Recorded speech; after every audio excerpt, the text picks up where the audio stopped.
We are changing the climate by consuming things produced from minerals, the extraction of which itself alters the climate. If an electric car emits no smoke, then who is inhaling the fine dust from the lithium mines? If solar energy is the salvation, then why are the lands rich in rare earths the places where life is most miserable?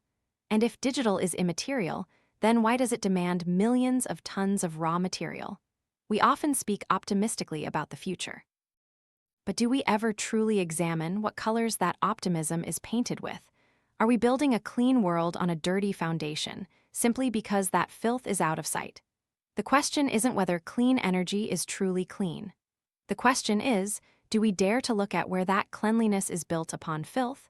Let us delve into this reality. What are you doing here? This isn't your place.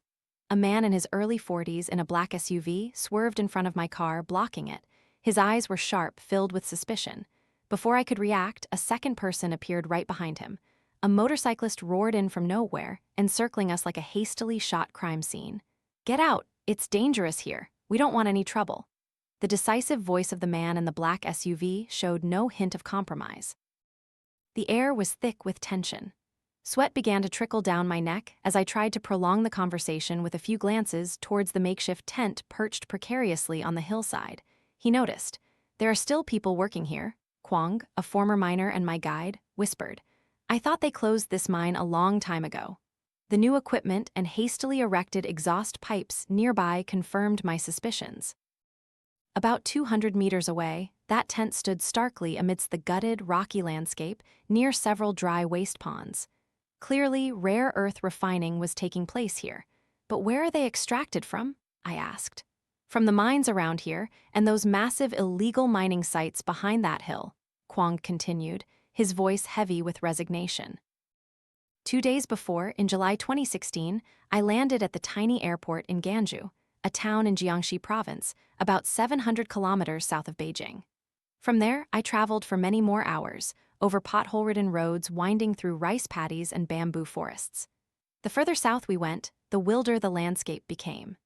Narrow roads, like threads, pierced through hills and mountains, occasionally passing three-wheeled carts laden with suishi. Elderly women in traditional conical hats walked alongside the road. Dense forests of lotus and palm trees crowded together, reaching for the blue sky, creating a scene that was both lush and oppressive. But I knew exactly where I was, in the heart of the planet's largest rare earth mining center. Nature does not distribute resources equally.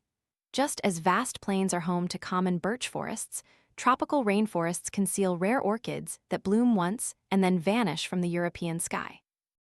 Wild ducks fill the skies, but in North America, spotting a California condor is a luxury.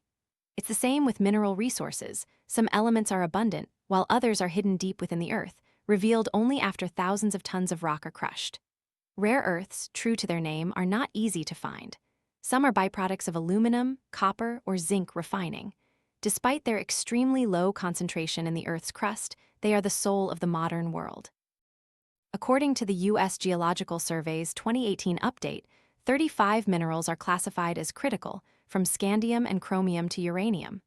The European Commission also lists 27 essential minerals, including cobalt, tantalum, vanadium, and the rare earth group.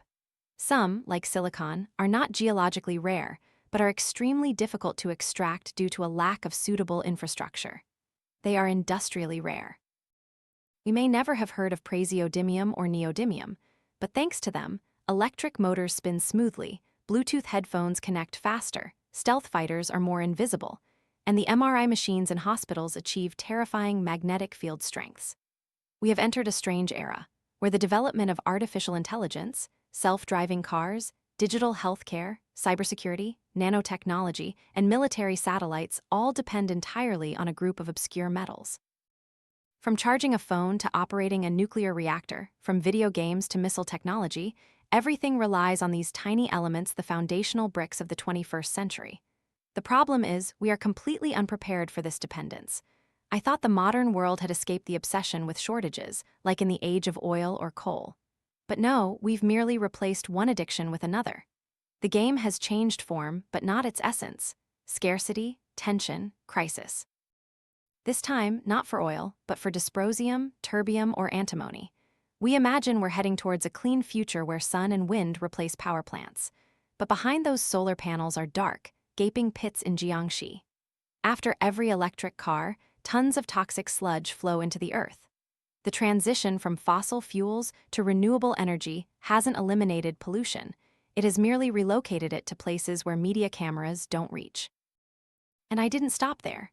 I vividly remember the feeling of standing on a scarred hillside right in the heart of the world's rare earth region. Before me, an entire section of forest had been cleared, revealing a gray, cracked, and lifeless ground. Dark, deep pits, stagnant acid ponds, and waste pipes stretched like withered veins, exposed to the elements. There were no bird calls, no insects, just the faint clanking of an old pump groaning amidst invisible plumes of dust. A young worker named Guiyu, thin and wary, agreed to speak with me for a few minutes. He wore dark clothes stained with mud, his eyes constantly darting around. "I know this is dangerous work," he whispered, "but if I don't do it, I don't know where I'll find money to feed my children." His wife worked as an assembly line worker in another province, earning barely enough, so he accepted illegal mining, filtering toxic chemicals without protective gear. I asked him about his health, about his living environment. He just pointed towards a dark, sluggish stream. That used to be the village's water source. Now no one dares to drink from here. Many children suffer from skin diseases and the elderly cough endlessly. But what else can we do? Thousands like Guiyu live this way. No contracts, no insurance, no legal protection. They are the class paying the price for the modern world to function smoothly. And the irony is, that world operates in the name of sustainable development. A heavy truck rumbled past on the gravel road. I realized that every component of the rare earth supply chain, from mining to refining to transportation, occurred in the shadows. Under lax oversight and eerie silence, everything was allowed to happen, as long as it wasn't too obvious. The people were silent out of fear. Local authorities turned a blind eye for economic gain, and the rest of the world simply didn't want to hear. But that didn't stop the race. The US, Europe, Japan, all needed rare earths, and they were almost entirely dependent on China, the nation that controls over 95% of the global refined rare earth production. That's why, in 2010, when Beijing subtly cut off rare earth supplies to Japan after a dispute in the East China Sea, the entire world was shocked to realize how fragile its digitized, electrified, and automated life truly was. The ecosystem of high technology, from iPhones to F-35 fighter jets, needs rare earths. Without them, all promises of a clean energy era are mere illusions. We were once enchanted by the idea of green energy. But how many know that to produce one lithium battery, hundreds of liters of water are needed from the arid deserts of Bolivia or Chile? Or that to make a neodymium magnet for an electric car, dozens of highly toxic chemical processes are required, processes long banned in Western countries. In reality, the West is not a victim in this war. They are the instigators. They decided in the 1990s that they would no longer mine or refine rare earths because it was too dirty, too dangerous. And they exported that entire chain of pollution to Asia. China simply seized the opportunity, accepting the environmental cost to become the resource superpower of the 21st century. The hard truth is that the price for a greener life in Paris, Berlin, or San Francisco is the lungs of people like Guiyu. As I left Jiangxi, I looked back at the scarred land. There were no car horns, no dazzling lights, just dust, chemicals, and the silent, trudging figures of people. I had seen the future, and it was not as green as we imagined. We often call modern technologies green, but are they truly as green as we think? In the spring of 2016, in Toronto's bustling financial district, hundreds of powerful figures in the North American mining industry, from corporations, experts, and venture capitalists to government representatives, gathered at a lavish hotel. The conference topic that year sounded very trendy: the clean tech metals gold rush. What was discussed in those luxurious wood-paneled rooms was cash flow, market capitalization, gross profit, and average annual production. With the International Energy Agency forecasting that the proportion of renewable energy in global electricity generation would increase from 26% in 2010 to 18% in 2040, the prospect of green technology development seemed brighter than ever. But amidst that crowd of impeccably dressed suits, two individuals were ready to sound a harsh alarm in the hall. The first was Bernard, director of a company specializing in equipment for the solar energy industry. After years immersed in data, Bernard reached a worrying conclusion. To produce just one solar panel, primarily composed of silicon, we must emit up to 70 kg of CO2. With an annual growth rate of 23%, the amount of newly installed solar panels will increase global capacity by 10 GW per year. But this also means pumping 2.7 billion tons of CO2 into the atmosphere, a figure equivalent to the emissions from 600,000 cars operating for 1 year. Furthermore, solar thermal panels consume an enormous amount of water, up to 3,500 liters for every megawatt-hour of electricity produced, 50% higher than a coal-fired power plant. Ironically, most solar farms are built in water-scarce regions. So, are we truly saving, or are we just shifting the ecological burden from one place to another? The second to speak was John, a Texas lawyer with many years of experience in the battery industry. Based on numerous academic studies and empirical analyses, he pointed out that to produce an electric car, humans consume significantly more energy than to produce a gasoline-powered car. The main reason is the heavy lithium-ion battery pack. For example, the battery of a Tesla Model S weighs 544 kg, accounting for 25% of the car's total mass. A 2012 UCLA study further clarified this paradox. The production process of electric cars generates substantially more CO2 than gasoline cars. Although electric cars emit no direct emissions during operation, when considering the entire life cycle of a car, from mining and manufacturing to disposal, that difference becomes even more pronounced in another aspect. Even recycling rare materials in batteries and electronic devices is not as easy or efficient as we imagine. These metals often exist in complex alloys, difficult to separate, or in very low concentrations, making recovery economically unfeasible. I once followed trucks carrying electronic waste in Tokyo, where Japanese companies collected old phones, circuit boards, and broken home appliances. Very few of them were actually processed on site. Most were packed into containers and disappeared from Japan. You can probably guess the destination: China, where labor is cheap and environmental regulations are lax. Many of these wastes were even labeled as aid goods to bypass customs, as if they were humanitarian relief items. And that's just part of a larger picture. We are greening the surfaces of cities, but pushing pollution, waste, and ecological hazards towards distant, impoverished areas. A clear paradox is emerging. The more we strive for dematerialization with cloud computing, self-driving cars, and smart sensors, the more the demand for rare metals soars. Because behind the invisible are millions of tons of very tangible matter. To create a smart city with streetlights that adjust automatically to pedestrian traffic or a power grid that optimizes itself based on weather, we need delicate circuits, sensitive sensors, and high-speed memory, all of which require rare earth metals.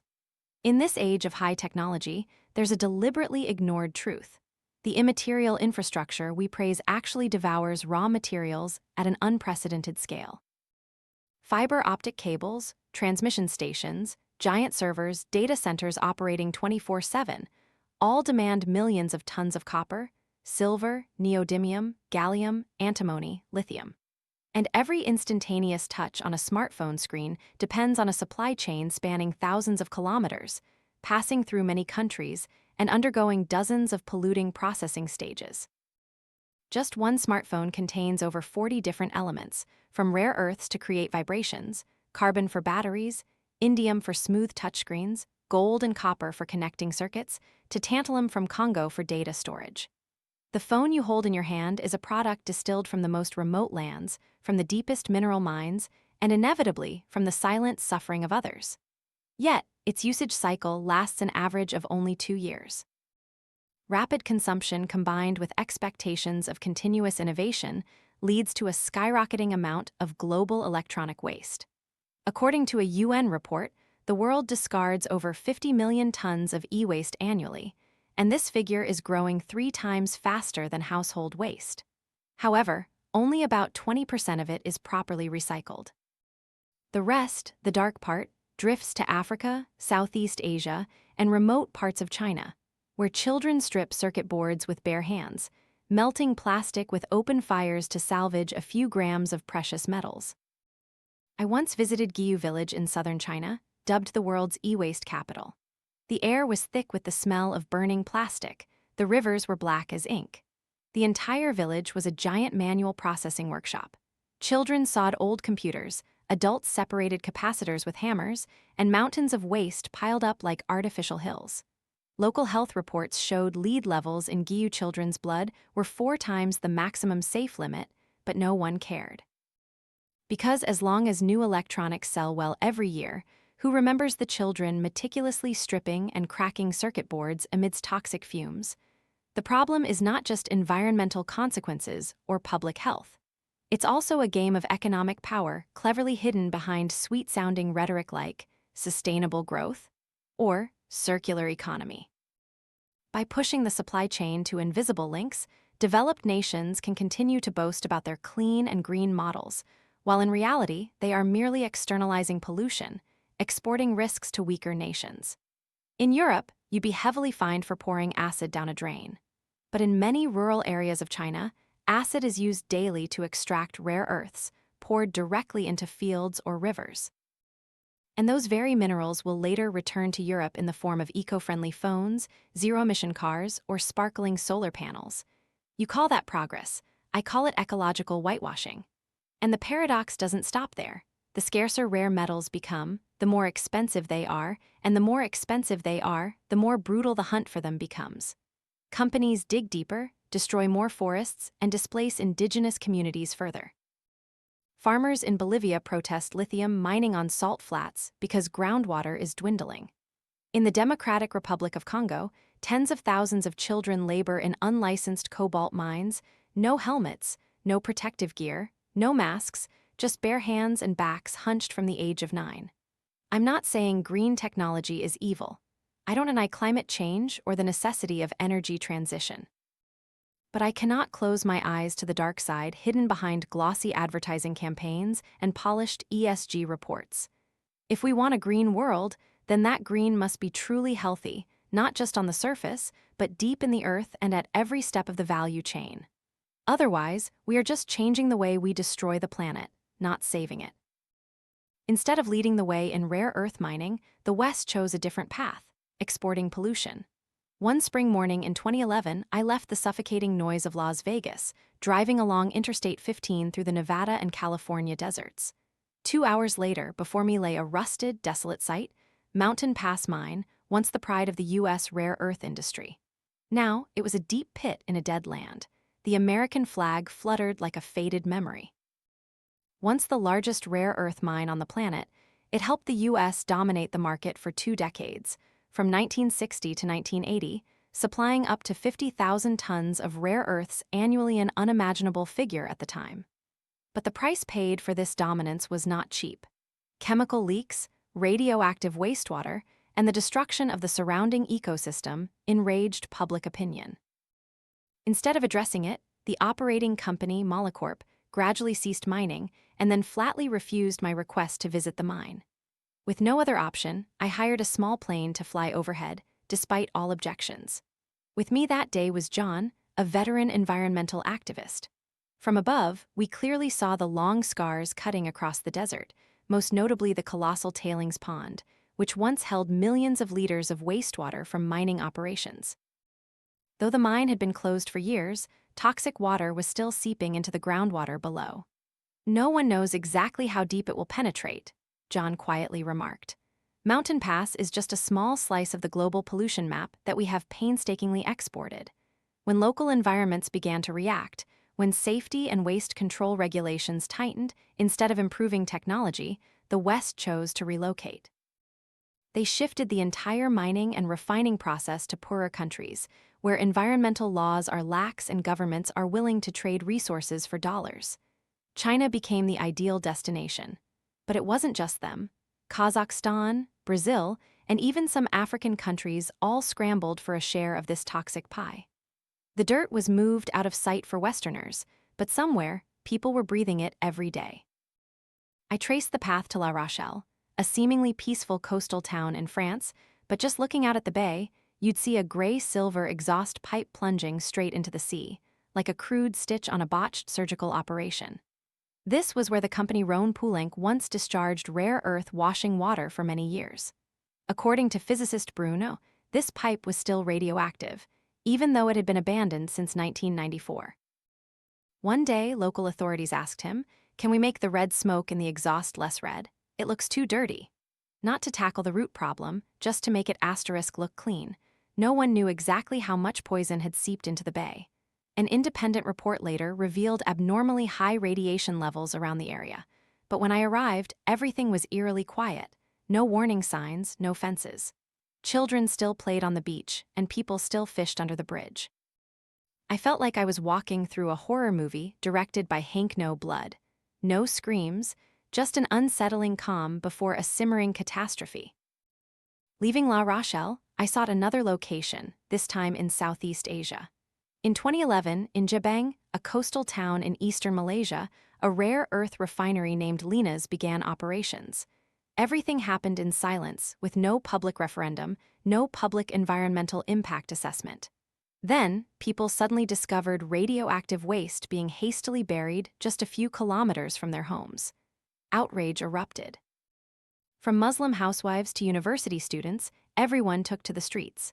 They couldn't understand why the government allowed such a project to exist, especially since the factory only served as a transit point, processing raw materials imported from Australia and then shipping products elsewhere. Malaysia bore the environmental risks, while other countries reaped the profits. A movement called Stop Linas formed. They organized hunger strikes, press conferences, and sued in international courts, but the factory continued to operate. Beneath the facade of high-tech development lay countless barrels of radioactive sludge, which the government promised to dispose of properly. But no one outside Linas was allowed to verify it. I met Tan, a retired teacher, thin but resilient, who had become a symbol of the movement against Linas. He led me through residential areas, pointing to old corrugated iron roofs and walls yellowed by saline air, saying, "The people here have lived by the sea their whole lives. They once thought this was a peaceful land. Now they worry their children will be born with deformities." His voice was not angry, just sad. Another resident, a young mother of 3, spoke more bluntly. "They bring poison here because they think Asians don't know how to resist." It was hard to argue. I left Malaysia with a familiar bitter feeling. Once again, the dark side of the rare earth supply chain was not in Silicon Valley or electric car showrooms, but under the feet of ordinary people living in obscure places, breathing, drinking, and farming on land slowly being poisoned. Why could this happen? Why don't developed nations, those proud pioneers of green technology, process their own rare earths? The answer came from another trip, this time to Tokyo. I was at an electronic waste recycling center on the outskirts of the Japanese capital. Here, technicians in white coats and masks worked meticulously, like in a laboratory. They sorted each circuit board, each chip, separating precious materials. The recycling efficiency was very high, but the scale was tiny. "This is much more expensive than sending all the broken devices to China or Ghana," an engineer said. "We know the environmental risks, but financially the other option is still more sensible." And so, everything fell into a vicious cycle.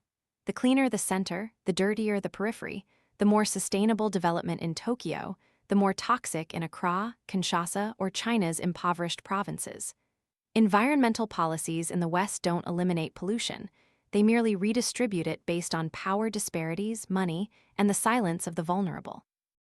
I call it delocalized pollution, a form of globalization wrapped in ecological sugarcoating, but in reality, a transfer of moral burden from the strong to the weak, from the center to the periphery, from those with a voice to those forced into silence.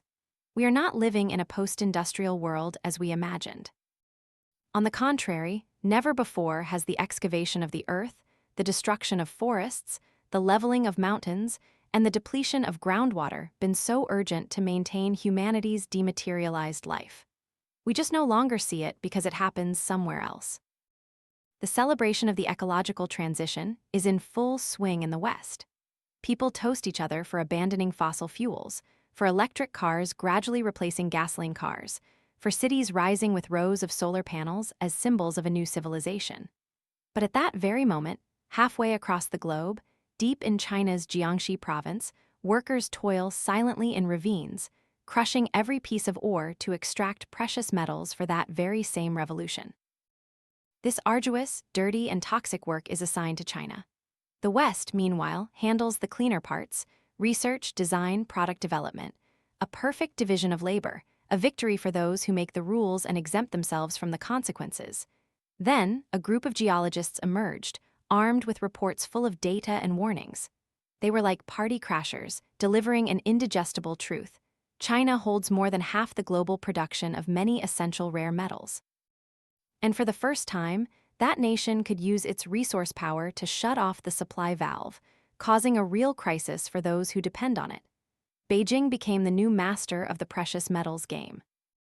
Each year, the U.S. Geological Survey publishes detailed reports on 90 key mineral commodities for the global economy. The 2017 report presented alarming figures.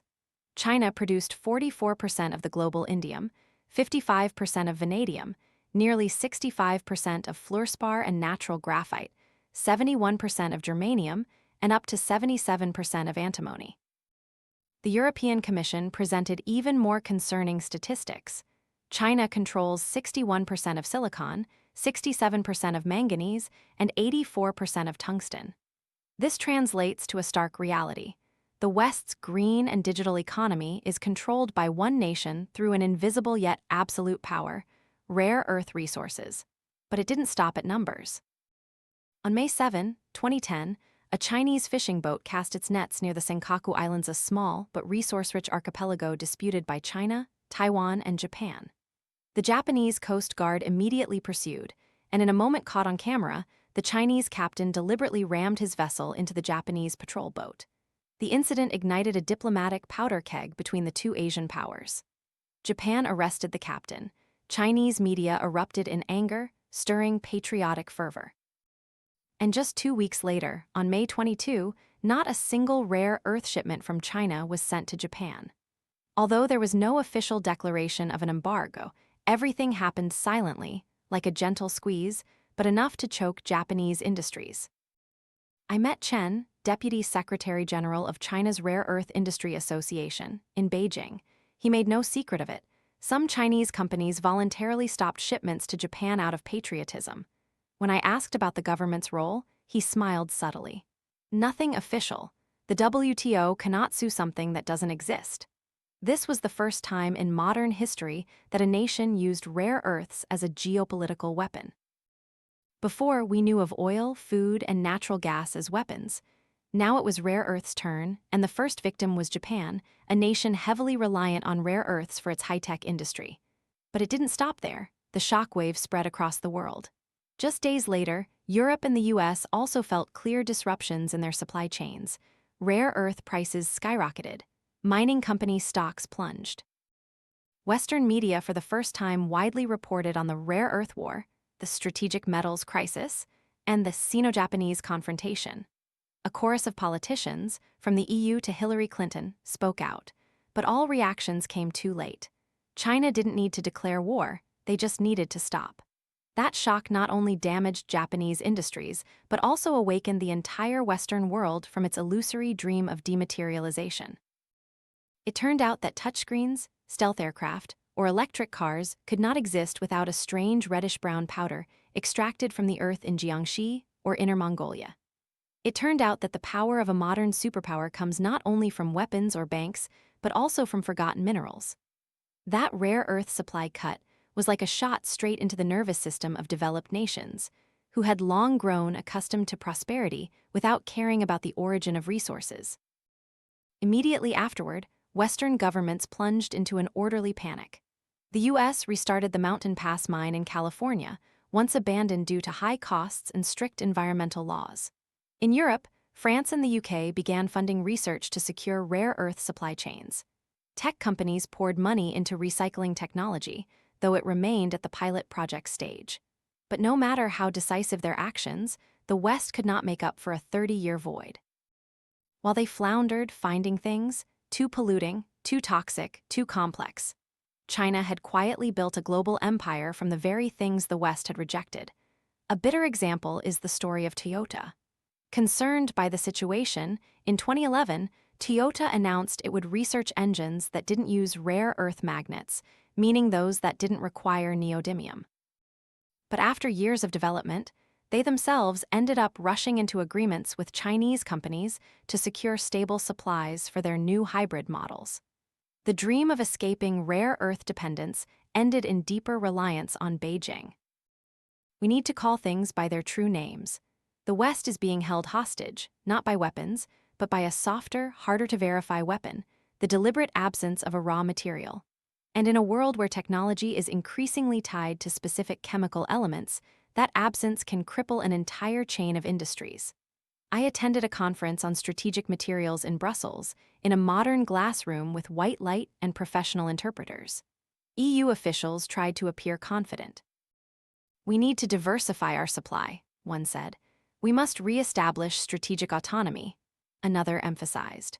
But amidst the rhetoric, there was a sense that everyone knew. Recreating a complete rare earth supply chain would require not only money but also time, political will, and the acceptance of uncomfortable truths. Because to achieve autonomy, they would have to dig their own land again. They would have to open mines, build refineries, face public opposition, and most importantly, confront the truth that green technology is not clean at all. A French diplomat was blunt. "We are too used to others doing the dirty work. Now, if we want to survive, we have to learn from scratch." It was a painful lesson. The West wanted independence but didn't want to do the work of the dependent. They wanted high technology but didn't want to touch the mud. They wanted cleanliness but still needed dirty elements to power their green dreams. And while they hesitated, China didn't stop. Beijing's first victory was gaining dominance in rare earth mining, but stopping at raw materials wasn't enough.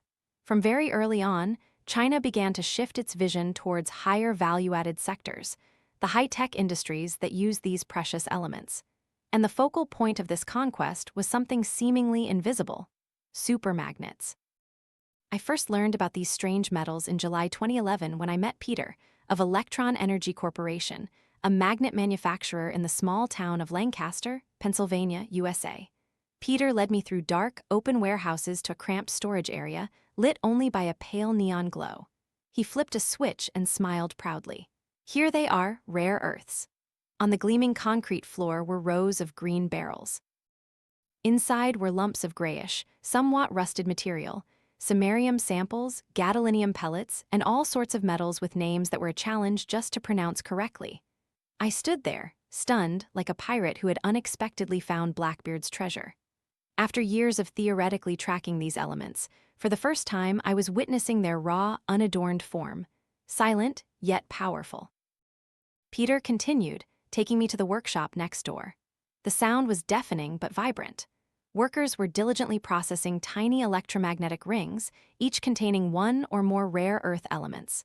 "We produce hundreds of thousands of these every year," Peter said, pointing to trays where magnets were lined up like freshly baked bread, waiting to be shipped around the world. Few realize that supermagnets are the silent heart of the modern technological world. They are found in all smartphones, digital cameras, drones, electric car motors, wind turbines, wireless speakers, hard drives, cruise missiles, and even the most sophisticated medical instruments. Without them, everything becomes less precise, slower, or simply doesn't work.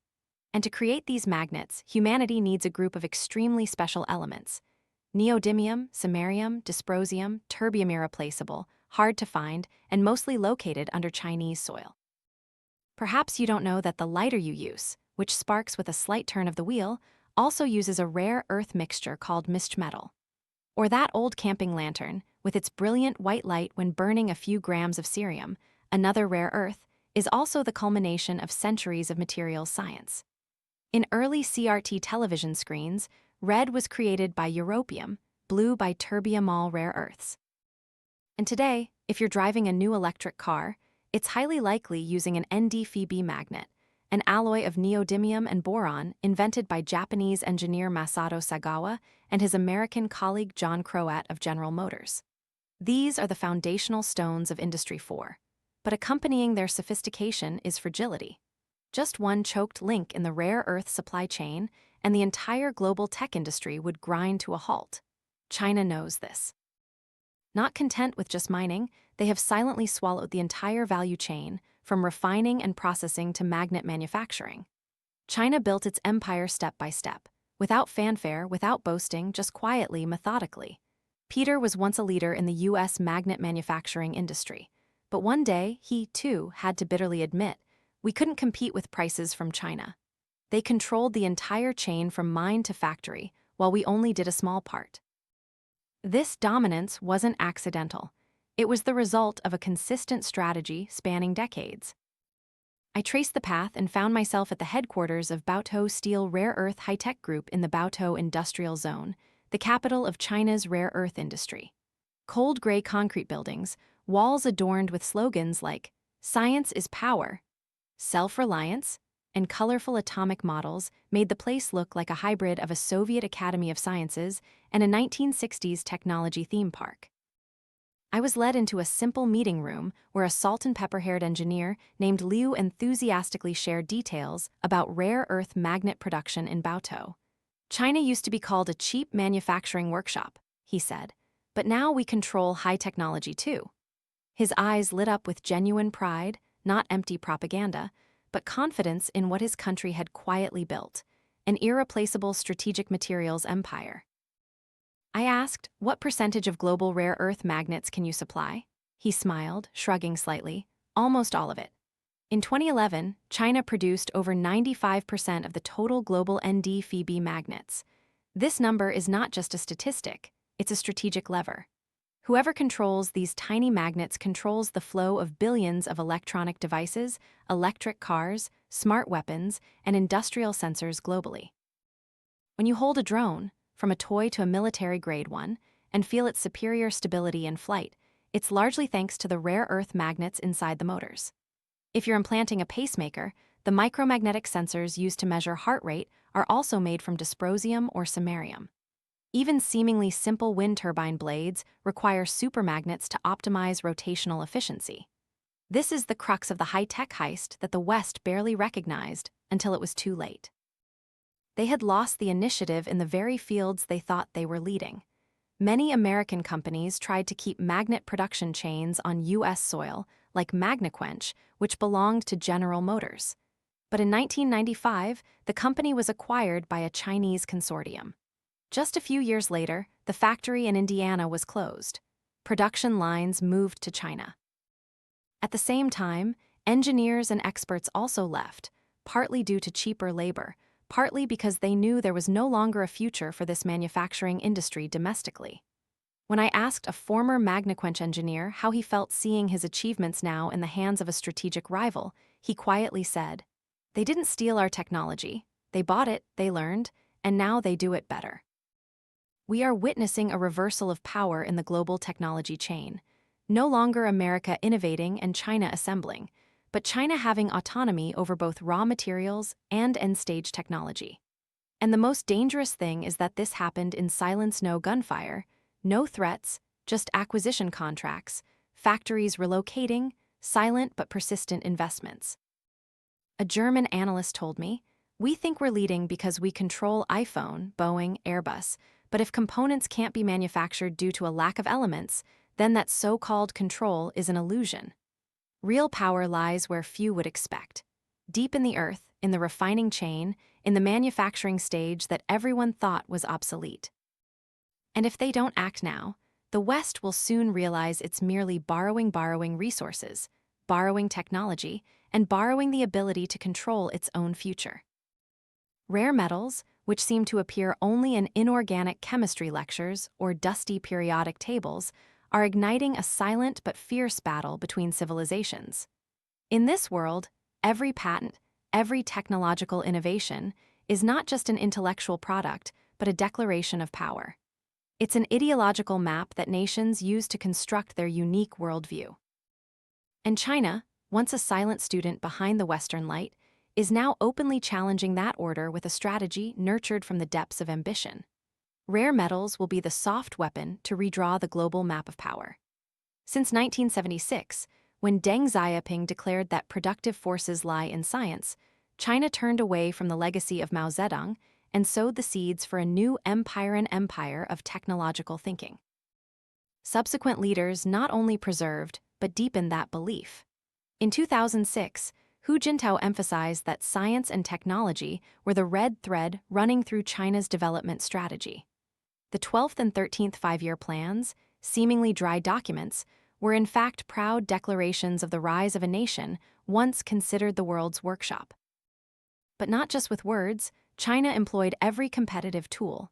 Cheap labor from inland provinces, currency devaluation policies to attract investment, and above all, a massive domestic market that created a scale advantage the West could not replicate. Beneath the cloak of cooperation named joint ventures, Beijing quietly pressured foreign companies to hand over their most precious asset, technology. Not stolen, they called it indigenous innovation, a soft way of saying they digested and restructured imported technology into national assets. This was not an accidental strategy. The Chinese government's 2006 industrial policy document clearly outlined this plan. An American expert in Beijing once sarcastically called that document a love letter full of illusions of international friendship. But the reality was far colder. It was a blueprint for a technology hunt on an unprecedented scale. The U.S. government, in its 2010 report, was also unambiguous. China had shifted from defense to offense with rare earth metals, the heart of high technology. China implemented this strategy relentlessly. They attracted or compelled Japanese and American businesses to set up factories within their borders. Then, they applied a re-innovation process to take over the technology for producing superconducting magnets, essential for weapons, electric cars, and smartphones. What they learned, China didn't just copy. They built an entire ecosystem of indigenous innovation, shifting from factories to laboratories.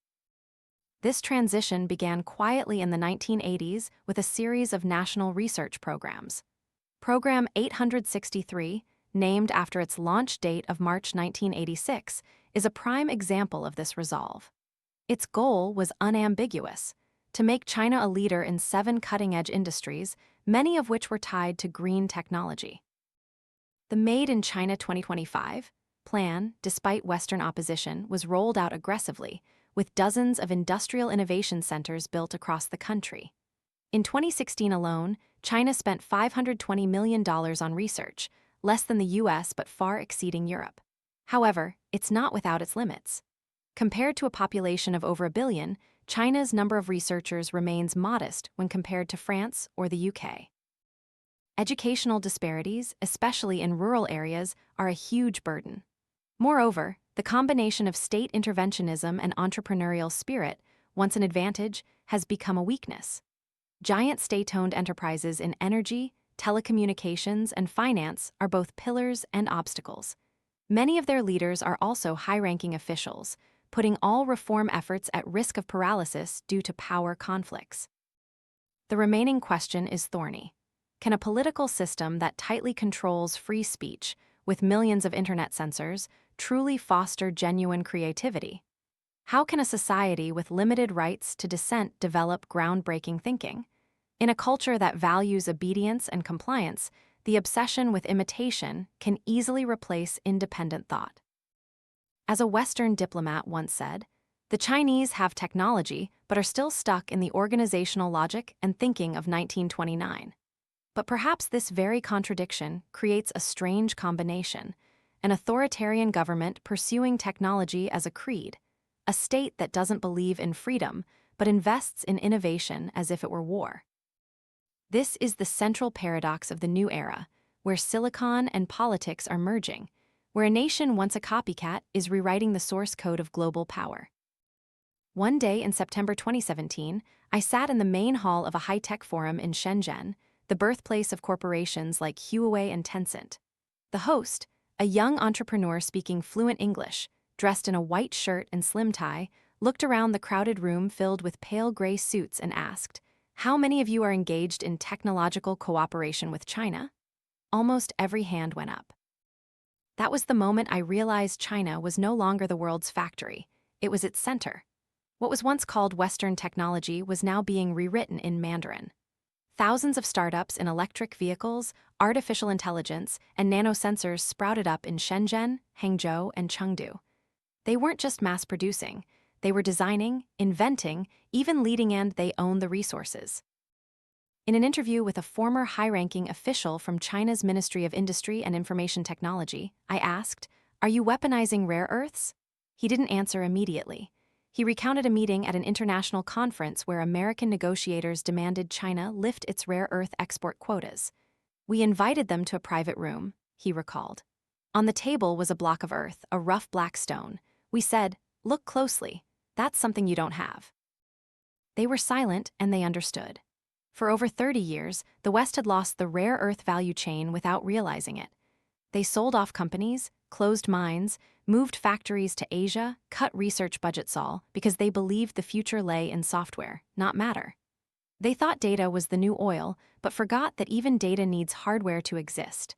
The day China surpassed the West didn't happen with a coup or a television announcement. It happened in silence, with every kilogram of rare earths shipped to port, every magnet leaving the factory, every contract signed with international tech companies. It was a revolution no one saw until it was already over. You can have talent, ideas, state-of-the-art research labs, but if you can't buy the raw materials to realize them, it's all an illusion. The US, once the birthplace of rare earth magnets, now imports over 80% from China. Europe, once proud of its high-tech companies, doesn't have a single neodymium refining plant. Japan, the land of Sony and Toyota, trembled when China cut off its supply in just a few weeks in 2010. This was a reversal of history. The West thought it could escape the material world, but the material world itself, metals, rocks, chemicals, was reclaiming its central position. China didn't win by imitating the West, it won by doing what the West no longer wanted to do. And they did it with persistence, with the long memory of a civilization once humiliated, now rising without shouts, simply by delivering the goods. In this chapter, I don't seek to condemn or praise. I merely try to describe the truth. The day China surpassed the West is no longer a hypothesis. It has happened. And now, the world must relearn industrial policy, relearn the role of minerals, relearn the language of power, a language written in the periodic table and transcontinental logistics routes. In this new world, power isn't at your fingertips, it's deep within the earth. Hollywood was right to turn its eye to rare earths, with storylines revolving around precious resources, threats from China, and the fate of the entire high-tech industry, all the stuff of a blockbuster movie. It's no surprise that the writers of House of Cards, the hit series about Frank Underwood, an American politician who claws his way to power at all costs, incorporated rare earths into the script from its second season. And the interesting thing is, this fiction reflected a reality no less dramatic. In one episode, China uses its near-monopoly position, controlling up to 95% of the global production of samarium, to make the US pay an exorbitant price. Samarium-149, an indispensable metal for American nuclear reactors, becomes a hostage. Electricity prices skyrocket. Washington is in chaos. To counterattack, at Frank Underwood's instigation, the US begins to bend the rules, buying samarium through third parties, forcing China to lower prices to maintain trade flow. "We keep samarium for defense, then quietly sell what we don't need to our allies," Underwood says coldly. But this is not just a TV script. The Pentagon has long stockpiled rare and precious metals for its arsenal, from tanks, destroyers, radar, smart bombs, drones, night vision goggles, and sonar, to experimental laser weapons in the Persian Gulf. And increasingly critical is their strategic role in the era of cyber warfare, where it's not just about bombs and bullets but a struggle in space, on networks, and on the media front. The 21st century sees warfare extending into invisible skies. Enemies seek to disrupt communication channels, control narratives, rewrite history, and manipulate perception. Geowarfare transforms into cyber warfare, information warfare, and virtual warfare, with servers, drones, radar planes, satellites, and launch pads as weapons, all devouring rare metals. Paradoxically, militaries don't need large quantities of rare earths by volume. One expert estimates that the US defense industry imports only about 200 tons of magnets annually, less than 0.25% of global production. A London analyst even suggested that the entire amount of rare earths needed for US defense for 3 years could fit into a backpack. Yet, if those small packages don't reach the weapons factories in time, this military superpower could be brought to a standstill. The story becomes even stranger when looking at a seemingly unremarkable location: Valparaiso, Indiana. This was once the headquarters of Magnequench, the #1 supplier of rare earth magnets to the U.S. military. With cutting-edge technology, their factory produced magnets for Abrams tanks and JDAM smart bombs, weapons deployed in Afghanistan and Iraq today. Instead of hearing the hum of machinery, one now hears the joyful barking of dogs. The building that was once the center of military magnet production has become a dog daycare center called Cabana. A former Magnequench employee, Terry, took the author back to what was once the production floor. She recounted, choked with emotion, "I used to work at the reception desk. Now this place is a dog grooming salon." Passing through a hall now used for pet birthday parties, past a dog washroom filled with made-in-China products, they finally reached the old central warehouse. "This is where they used to store magnets for bombs, guided missiles, and countless weapons of war," Terry said, her eyes welling up. Everything was sold off. The entire factory went to the Chinese. In 2006, Magnequench officially closed its Valparaiso facility, transferring all operations to a new factory in Tianjin, 130 km from Beijing. 225 workers were laid off. "The Chinese learned all our technological secrets," Terry bitterly admitted. This story is not just a labor tragedy, but a slice of American industrial history, where skilled workers had to put down their tools to make way for dogs. Magnequench's fate reflects Beijing's new military ambitions. While the Indiana factory closed, the Chinese military was accelerating. In 2019, they spent $177 billion on defense, a sharp increase from $123 billion in 2010. China's goal: to overthrow the U.S.'s #1 position by 2049, the 100th anniversary of the founding of the People's Republic of China. China no longer hides its ambitions. Its military leaders declare they will develop intelligentized forces, meaning integrating big data, artificial intelligence, and quantum computing into all levels of combat operations. To do this, they need a material foundation invisible to the masses: rare earth metals. They are not just recreating Western technology, but improving it. The J-20 fifth-generation stealth fighter, the DF-17 hypersonic missile system, and Type 55 destroyers integrated with powerful AESA radar are all examples of Beijing closing the gap not only in quantity, but also in quality of weapons. Meanwhile, the U.S. military is increasingly worried. In 2010, the U.S. Department of Defense released a report over 300 pages long on the threat posed by dependence on Chinese rare earths. It not only highlighted the risk of supply disruption, but also the risks of price manipulation, technology leakage, and loss of responsiveness in emergency situations. The worst-case scenario the Pentagon simulated was that in a large-scale conflict, if China completely cut off the supply of rare earth magnets, the U.S. defense industry could cease production of guided weapons in less than 6 months.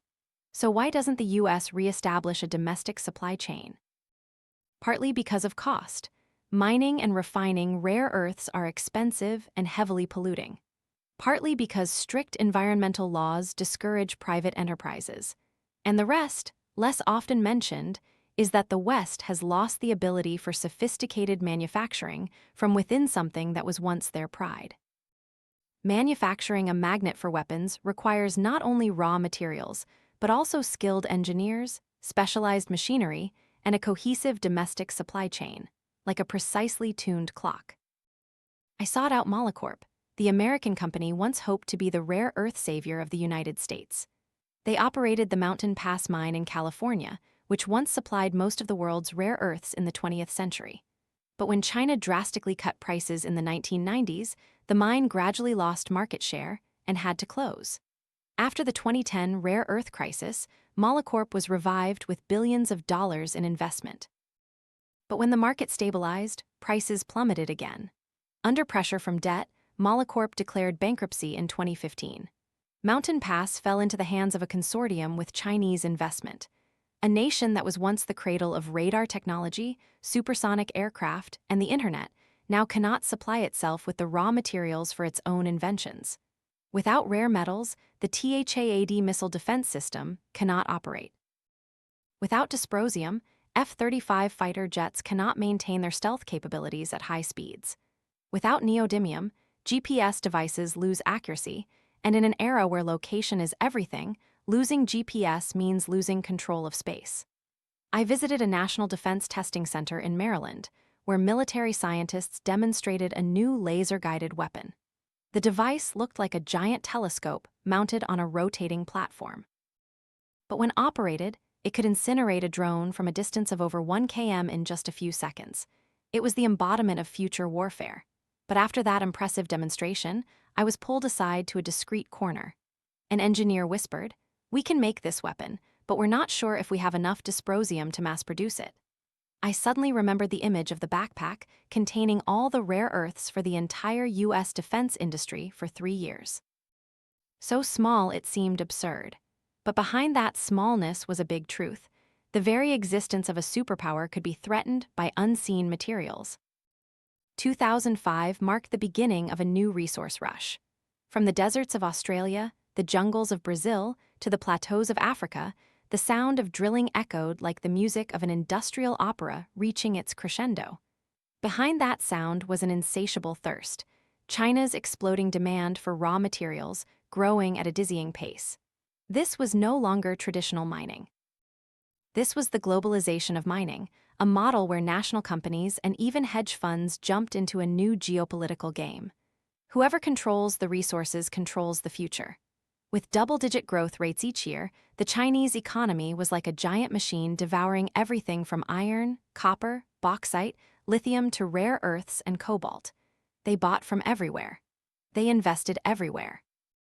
From sub-Saharan Africa all the way to Patagonia, Chinese state-owned companies with bottomless pockets poured billions of dollars to secure exploration, extraction, and export rights for strategic minerals. Sometimes, just a high-level diplomatic visit was enough to unlock massive reserves in a small African nation. This intervention alarmed the West. European and American governments began to panic as they realized they had loosened their grip on the entire resource value chain for 3 decades. While they wrestled with ethical standards and environmental regulations, China acted without hesitation. Facing this reality, industrial nations began to counterattack. In 2009, Japan signed an agreement with Kazakhstan to secure supplies of uranium and rare elements. France established investment funds for mining in Africa. India and South Korea strengthened bilateral ties with South American countries. Even the United States, which once believed in the invisible hand of the market, had to revert to strategic resource alliances. An arms race, not with weapons, but with mines. In Brazil, the Vale Group, one of the giants in iron ore, signed numerous long-term sales agreements with China.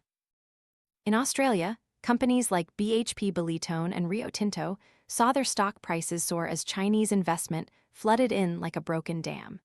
In Africa, Angola and Congo became key links in the global mineral map, with the consequence that local politics became increasingly steered by transnational interests.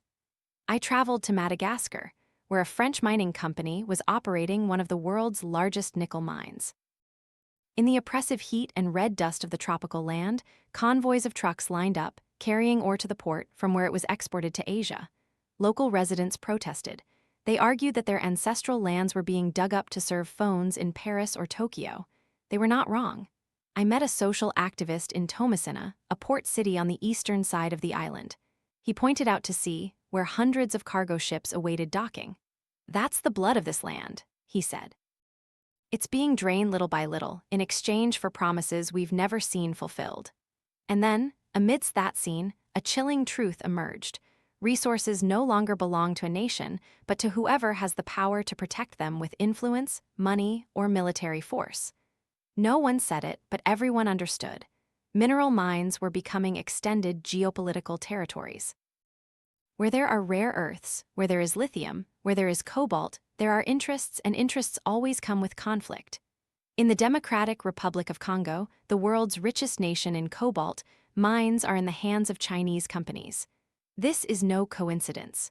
Congo was once a Belgian colony, then a proxy battleground during the Cold War, and now the new backyard of the tech war. When I asked a French engineer who once worked here why he left, he stated bluntly, Because we couldn't compete with the Chinese, they don't need to follow rules. They bring cash, machinery, and even diplomatic privileges. On another occasion in South Africa, I witnessed a protest by miners against a foreign company exploiting rare earths. Banners written in red read, "Our resources, not yours." Behind them were makeshift homes, where men toiled for 12 hours a day, digging deep into the earth for metals they would never be allowed to own. The injustice was not in their words, but in their eyes, filled with despair and resentment. But not only in the Southern Hemisphere Canada, Australia, Sweden, resource-rich nations with strong democracies, mining companies also face pressure, not from the people, but from the market. The market is now a living entity, reacting violently to any sign of instability. An accident, an investigative report, or a government decision to tighten environmental regulations. Stock prices immediately reflect this anxiety, forcing companies to balance production with their public image rather than focusing solely on output. The game is no longer simply, whoever has the mine wins. It's a complex chess match where power lies not only deep in the earth, but also in stock market dashboards, international conferences, and behind-the-scenes bilateral agreements.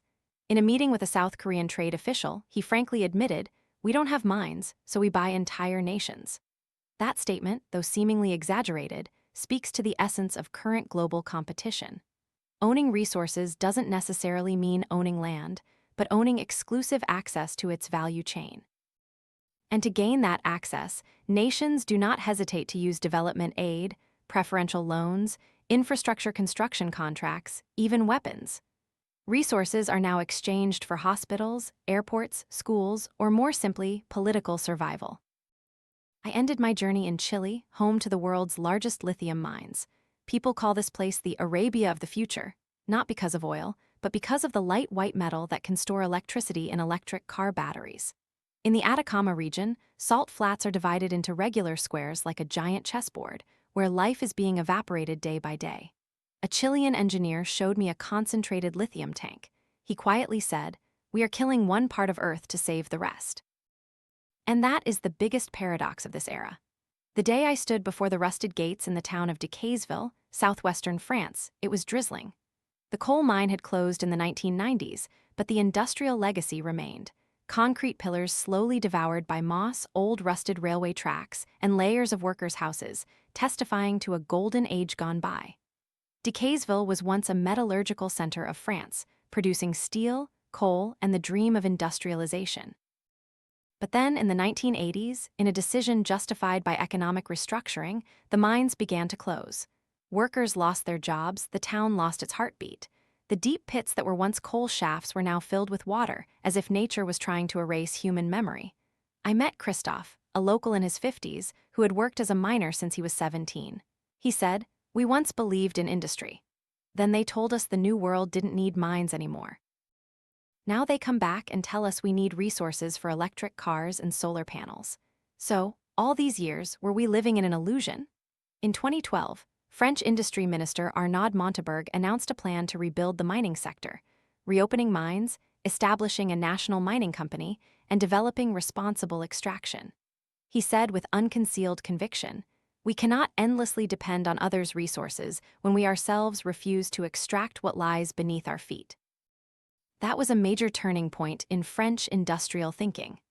After decades of pursuing a non-productive model where technology, services, and finance were revered, earth, rock, and ore were brought back to the center of the political chessboard. But not everyone welcomed it. Many environmental organizations criticized the plan as a step backward. Local movements opposed reopening mines for fear of water pollution, deforestation, and harm to tourism. A mayor in Lorraine, next to a rare earth mining site, resisted, even though it was for a green future. On one hand, the French demanded clean electric cars, long-lasting batteries, and sleek phones.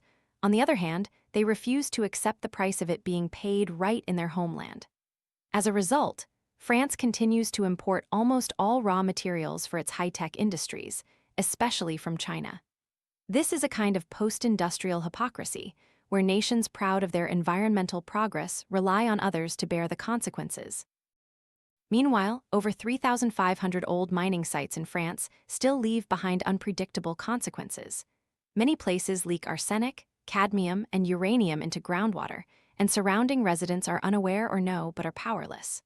Oversight agencies lack personnel.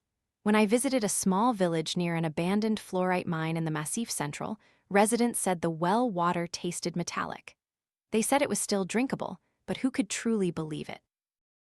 An elderly woman said, "I visited a zinc mine in the Aveyron region, abandoned since 1990, no fences, no warning signs, just a beautiful blue lake containing lead and cadmium concentrations hundreds of times above safe levels. Local children still swim there every summer." In a conversation with an environmental engineer from the French Geological Survey, I asked, "Why doesn't France restart mining within its own borders?" He smiled wryly. "Because we're used to closing our eyes. We don't want to see the true cost of the clean technology we use." In recent years, the French government has shown signs of change. President Emmanuel Macron has not reiterated the project to establish a national mining company, partly for fear of being labeled anti-environmental in an era where people take to the streets for climate change. Instead, he proposed a more moderate solution: responsible mining, meaning seeking to both open mines and ensure high ecological standards.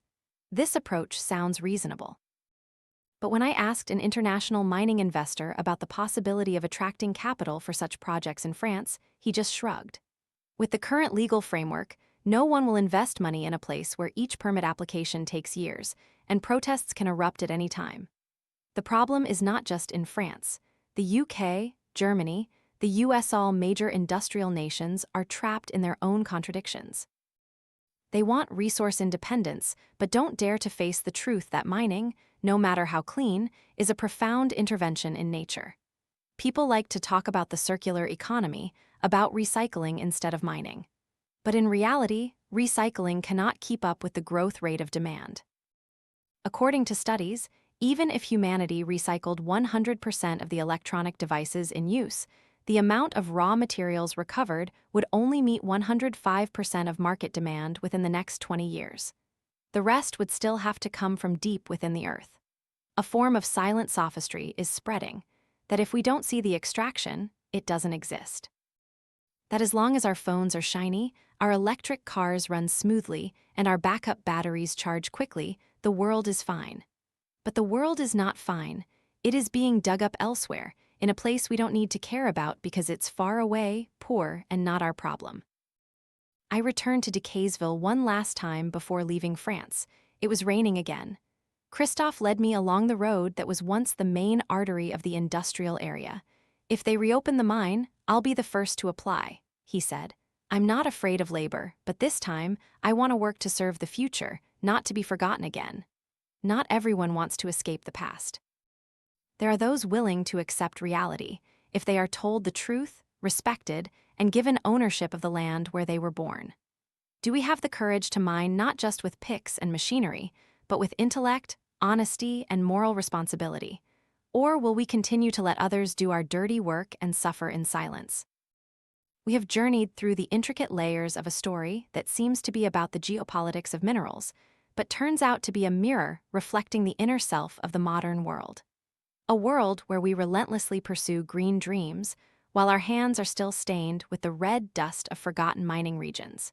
It's not easy to finish a narrative like this without feeling something stir within. A flicker of doubt about sustainable development slogans, a touch of skepticism about the promised cleanliness, and more than anything, a feeling of being pulled from our comfort zone of awareness. Forced to confront the most inconvenient truth, that behind every technological advancement, there is a price, and often, it is paid by others on our behalf. Sometimes, the best books are not the ones that make us joyous, but the ones that make us unable to return to being carefree again.